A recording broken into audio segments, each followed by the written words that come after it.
We start today with Washington, D.C.'s new vaccine mandate. It just went into effect, but it's already causing a bit of confusion over who needs to prove their vaccination status and when.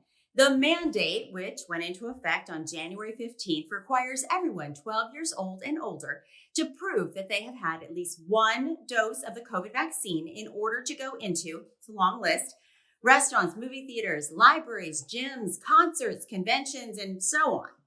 On February 15th, that requirement goes up to 2 doses of the vaccine, but there are just as many places that are exempt from this mandate. They include retail establishments, grocery stores, food kitchens, healthcare facilities and pharmacies, private spaces like meeting rooms and gyms and office buildings and residential buildings, plus all government buildings.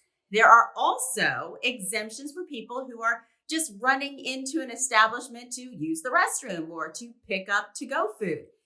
If you have a medical or religious exemption, you will have to show documentation and a negative test within 24 hours of entering any of these covered businesses.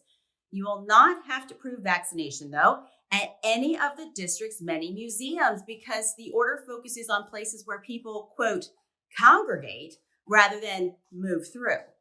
One thing the mandate does not cover is the staff working at the covered businesses. So while diners must show proof of vaccination to eat in a restaurant, employers are not required to make sure the people taking their orders and cooking their food are vaccinated.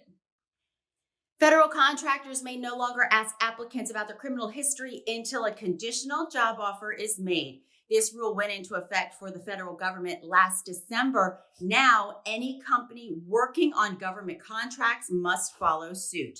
The Fair Chance Act, also known as the Fair Chance to Compete for Jobs Act, applies to any federal contract awarded as of December 20th of 2021.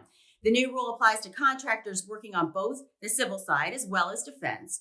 This may seem like a sweeping change considering federal contractors employ about 25% of the country's workforce, but many states and local jurisdictions already have similar laws on the books, so for some, there may be little or no change.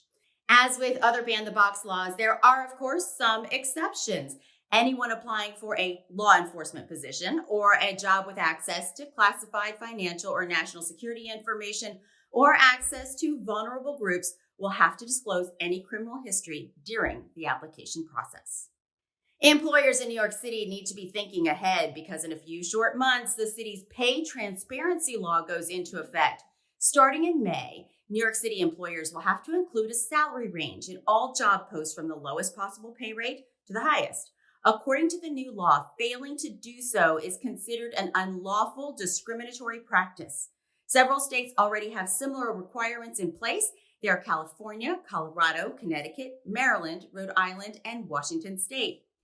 The new law goes into effect on May 15th and applies to all employers with 4 or more employees. Temporary part-time contractors and even interns all count towards that number.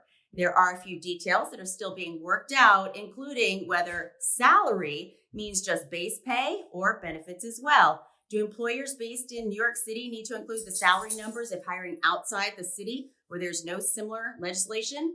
And what kind of penalties will there be for non-compliance? We'll let you know when those questions are answered. But in the meantime, have a great weekend, everyone, and we'll see you back here next time.